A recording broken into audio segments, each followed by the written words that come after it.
변호사가 이게 따로 있는 거죠? 따로 있고요. 네. 보통 이제 대한변호사협회라는 곳에서 이제 전문 등록증을 발행을 해주는데 네. 최근 3년간 몇십 건 이상 이혼 사건을 수행을 해야 되고 뭐 전문 교육을 이수를 해야 되고 뭐 이런 조건들이 좀 있는데요. 예, 예. 지금 변호사 자체 수가 한 3만 명 정도 되는 것 같고요. 네. 그 중에서 이제 이혼 전문 등록을 하신 분은 한 800명 정도로 알고 있어요. 네. 그렇군요. 아니 사실 이제 박은주 변호사님께서는 이제 만 24세 49회 사법시험에 합격을 하셨고 와 아, 24세 합격하셨어요? 만 24세면 이제 대학 졸업을 하고 뭐 그냥 거의 그 이후로 이제 14년 차 이혼 네네. 전문 변호사로 활동을 하고 계신데 현재 진행 중인 이혼 소송건만 해도 이게 어마어마하다 그래요? 전체 누적 건수로는 2,000건이 넘는 것 같고요. 2,000건이요? 예, 누적 건수. 와. 그리고 현재 이제 항상 진행하는 건들이 있잖아요. 근데 이혼 소송 한번 들어가게 되면 사실은 되게 호흡이 길거든요. 그래요. 보통 1년 이상 걸리는 것들이 많아서 그렇습니까? 항상 이제 진행하는 건들은 한 300건 정도 되고 많을 때는 500건 정도까지 와. 갈 수 있고 이렇게 한 35%? 그 정도? 그 정도 되는 것 같아요. 그럼 다는 안 되는 것 같고. 10쌍이 결혼을 하면 3.5쌍 정도가 이혼을 한다는 거예요. 근데 요즘에 그게 이제 통계에 또 사실 오류가 있는 게 요즘에 하도 혼인 신고 자체를 안 하는 부부들이 되게 많아요. 예, 맞아요, 그렇기 때문에 맞아요. 이들이 이혼을 했을 때 통계상 잡히지 않는 경우가 되게 많죠.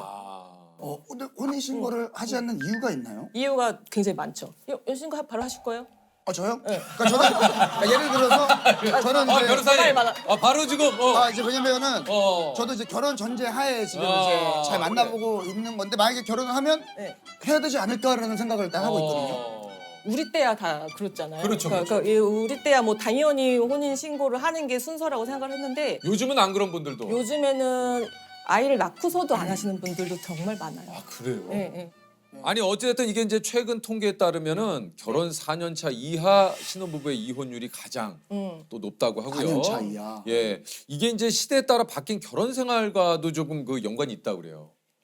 요즘에는 결혼이 이제 필수는 아니고 선택인 시대가 됐잖아요. 네. 그렇죠. 안 해도 되는데 내가 그렇죠. 굳이 하는 거니까 굉장히 어. 신중하고 그 신중은 사실은 다른 의미로는 사실은 뭐 실리를 따진다 이런 게 있어요. 그렇죠. 네. 조금 그런 이해관계를 좀 따지게 되는데 본인들의 돈을 각자 어떻게 쓰고 어떻게 관리를 하느냐에 대한 갈등이 굉장히 심해요. 근데 우리가 생각했을 때는 경제 공동체라는 그렇죠. 관념이 예, 굉장히 예. 많았는데 요즘은 아예 그런 게 없단 말이에요. 그래서 그래요? 제가 한 7, 8년 전에 뭐 이혼 상담을 하면 젊은 부부가 왔길래 돈을 각자 관리합니다 했을 때 굉장히 특이하다라고 생각을 했었거든요. 근데 이제는 돈을 같이 합쳐요라고 하는 부부들이 오히려 특이한다. 오히려 특이한 정도예요. 어떻게 하실 거예요? 저요? 변호사님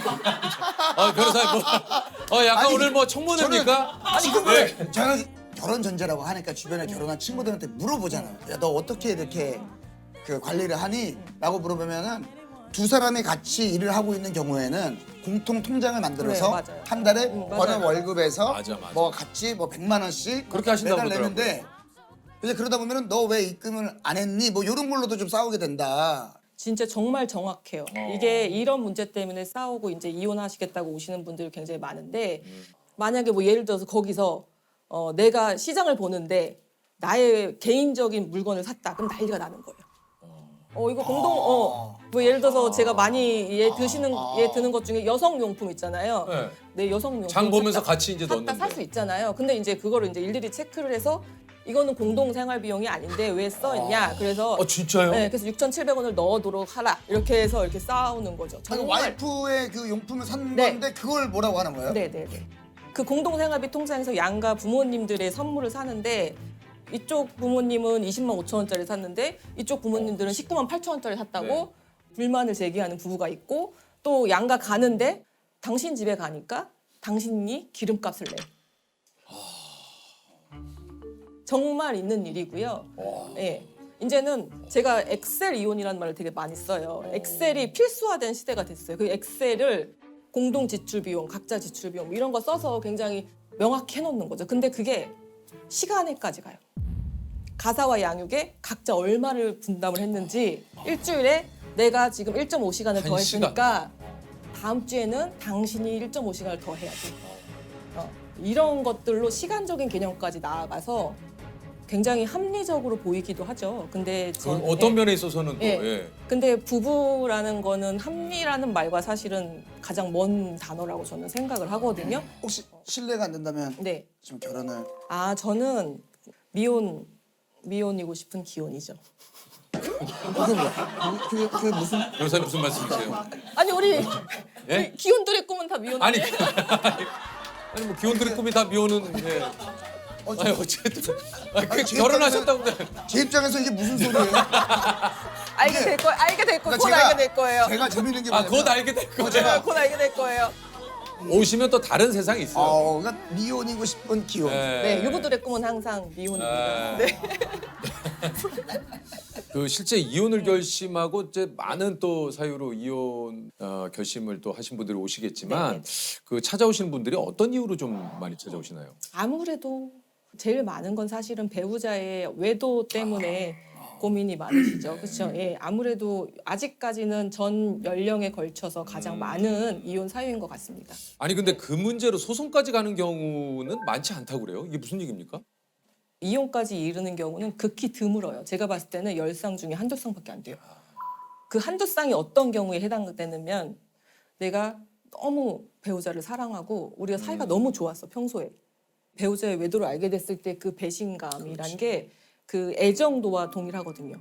내가 사랑했던 만큼 배신감이 너무 커서 그래서 더 이상 이제 마주할 수 없어서 이혼에 이르는 그다음 나머지 10%는 어떤 거냐면은 원래 대면대면했어. 그러니까 원래 대면대면해서 정서적 육체적으로 거의 단절된 상태. 거의 그러니까 서로 사생활 터치하지 않고 각자 살아가고 법리로만 유지하고 있는데 이 김에 이혼하자. 다 합쳐서 10% 20% 내고 나머지는 사실은 애정도라는 것이 막 이렇게 가장 정점에 있을 때가 결혼을 하고 그다음에 이제 혼인생활 유지하면 이렇게 떨어지잖아요, 맞죠? 네. 동의를 구합니다. 아 자꾸 그러면 대부분의 이제 제가 생각하는 애정도라는 게 그 뭐 30에서 70 사이로 왔다 갔다 하는 거예요. 근데 그런 과정에서 아이의 문제도 있고 사회적인 어떤 자존심도 있고 그다음에 또 사실은 내가 누구 좋으라고 이혼해 주냐 이런 마음도 있잖아요. 그러니까 내가 애정만으로는 이제 이혼까지 결심하는 건 사실은 힘든 게 어디 우리 부부 아니겠습니까? 아 그러니까요. 그러니까 아, 진짜 소송까지 안 하는 경우가 굉장히 많고 이혼은 정말 힘들죠. 사실 이혼을 그래요. 결심하는 건 정말 힘들어요. 맞아요. 그러면 이제 남편분하고는 사이가 좋으시죠? 그러니까 남편하고 사이가 좋으려면 좋다기보다는 이제 저도 말이 아니, 많아지네요. 갑자기 근데 서로 왜 이런 질문을 좀 아니 궁금한 게 많은 분들이 이제 배우자를 맞아요. 서로가 선택을 할 때 이런 점을 좀 주의했으면 좋겠다라는 것도 있고 이런 점 때문에 이 사람을 선택한다는 경우도 있잖아요. 맞아요. 네. 그러니까 선택하신 이유가 있을 거 아니에요. 그때는 제가 너무 어렸죠. 나 변호사님 진짜 아니 그래서 근데 정말로 결혼을 앞둔 젊은 친구들이 저한테 많이 와요. 그래서 물어보겠죠. 네, 물어봐요. 그런 질문 제가 참 많이 받는데 이런 것 같아요. 그러니까 땡땡땡을 좋아하는 사람은 약간 조금 조심해야 되지 않을까? 땡땡땡이 뭡니까? 그거는 앞에 아무거나 붙여도 항상 조심해야 돼요. 예를 들어서 그 땡땡땡이 친구일 수도 있고요. 술일 수도 있고요. 운동일 수도 있고요. 배우자가 내 남자친구 여자친구가 어떤 걸 되게 좋아해. 캠핑을 되게 좋아해. 그래서 연애 때는 저게 되게 멋있어 보였어. 괜히 굉장히 그렇지. 멋있어 보였어. 근데 예. 나는 막 그렇게 좋아하진 않았어. 근데 뭐 따라다니고 해서 굉장히 좋았는데 결혼 이후에도 여전히 캠핑을 좋아하는데 거기에 시간과 비용을 쓰잖아요. 네. 그럼 사실은 항상 갈등이 생기기 맞아요. 마련이거든. 그렇잖아요. 맞아요. 그렇잖아요. 네. 진짜 그래서 그래요. 땡땡땡을 좋아한다 하면은 사실 이건 조금 그래서 무취향인 사람 만나야 된다. 내가 항상 그래. 그래서 막 취미 몰두하는 사람 이런 거 조심해라. 거기 돈과 시간을 쓰니까 갈등이 생겼는데 이제 제 취미가 항상 그런 거거든요. 이렇게 막 주말에 밤새서 제 취미가 웹툰하고 웹소설 보는 거거든요. 예. 거기에 막 한 달에 수십만 원 써. 진짜 막 코인 캐시를 막 하다 보면은 저는 뭐 리북스 VIP입니다. 리북스 아세요? 리북스. 사실 뭐 저도 혹시 그러면 취향이 같은 거는 괜찮은 거 아닙니까? 취향이 같으면 사실은 그게 같이 술을 좋아해요. 크게 문제가 안 될 수 있죠. 그렇죠. 네, 같이 뭐 친구들 만나는 거 취미를 좋아해요. 공유한다. 네, 같이 여행 가는 거 좋아해요. 이런 거는 괜찮은데 이게 공유되지 않을 수 있는 거는 이제 사실은 좀 되게 힘들죠. 맞아. 네, 내가 네, 참는다. 네, 맞아요. 내가 나아지겠지. 이런 것은 상당히 또 나중에 갈등의 씨앗이 될 수 있어요. 그럴 수 있겠네요. 그런 건 좀 조심하셔야 돼요. 실제로 이렇게 외도를 하는 분들 보면 어때요? 좀 이렇게 담대한가요? 행동들이? 네, 담대하고 굉장히 이제 계획적이어야 되고 왜냐면은 배우자는 눈빛만 봐도 그럼요. 알고 거짓말하기가 정말 정말 힘들어요. 어려워요. 네, 불가능에 가깝거든요. 사실. 맞아요. 근데 그 어떻게 이렇게 불가능을- 이거를 네. 그걸 해내야 하다 보니까 보통 외도 이제 키트 같은 걸 갖고 다니세요. 외도 키트요? 그러니까 뭐예요? 이게 핸드폰이 일단 2개, 3개. 아, 차가 여러 대이신 분들도 있어요. 아니면 블랙박스라든지 이런 것도 주의해야 되니까. 왜냐하면 외도를 저지르시는 분들은 또 꼭 한 명이 아닐 수도 있거든요. 3명, 4명. 저는 6명까지 봤어요. 예? 동시에. 예? 6명이요? 동시에 6명까지 저는 봤거든요. 아니 그거 와. 그거 거의 월화수목금토 이렇게 나눠서 네, 맞습니다. 그리고 또 배우자한테만 신의를 지키는 그런 거짓말을 하는 게 아니라 알리바이라든지 또 이 내연남, 내연녀들에게도 거짓말을 해야 되는 거다 보니까 굉장히 복잡해요. 그래서 이 사람한테 거짓말한 게 이 사람한테 들킨다거나 이제 서로 해서 그렇겠죠. 서로 그 내연 관계에 있는 사람들끼리 또 싸움이 나기도 하고 아.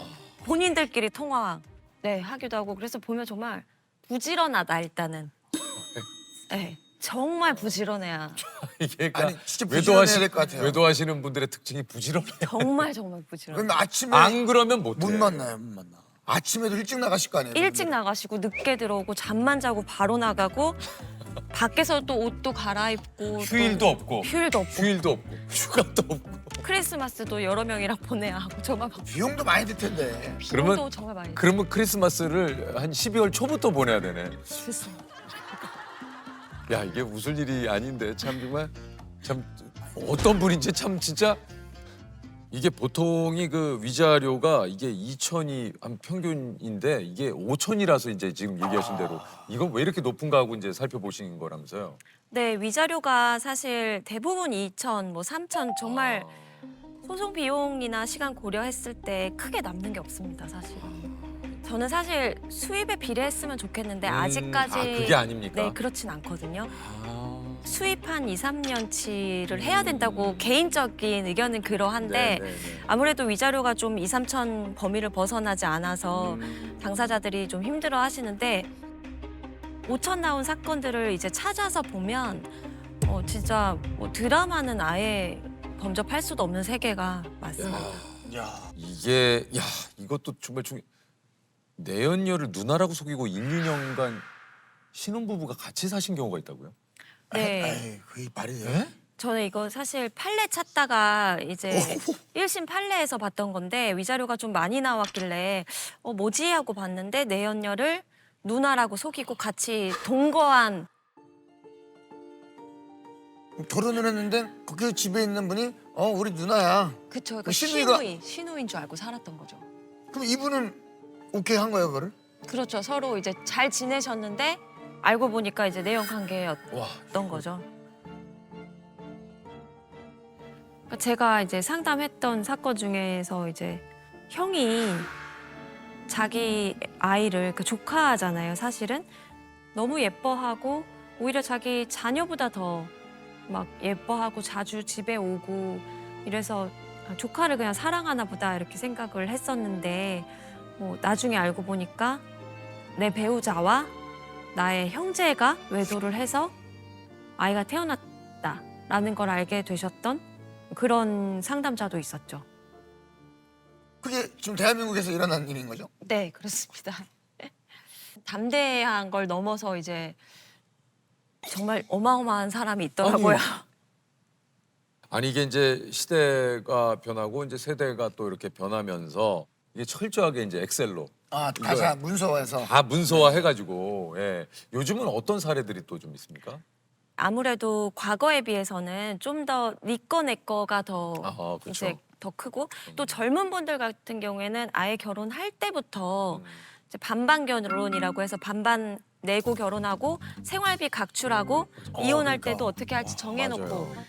이런 경우가 굉장히 많거든요. 그래서 아이가 태어나도 외식은 반반, 개인적으로 뭐 혼자 먹는 거는 각자 이렇게 하는 경우가 정말 많거든요. 아, 그러다 보니까 엑셀 파일이 나올 수밖에 없죠. 왜냐하면 이걸 정리해두지 않으면 그렇죠. 서로 분쟁이 발생할 수 있으니까 엑셀로 항상 정리를 하면서 혼인생활 하시는 분들 있고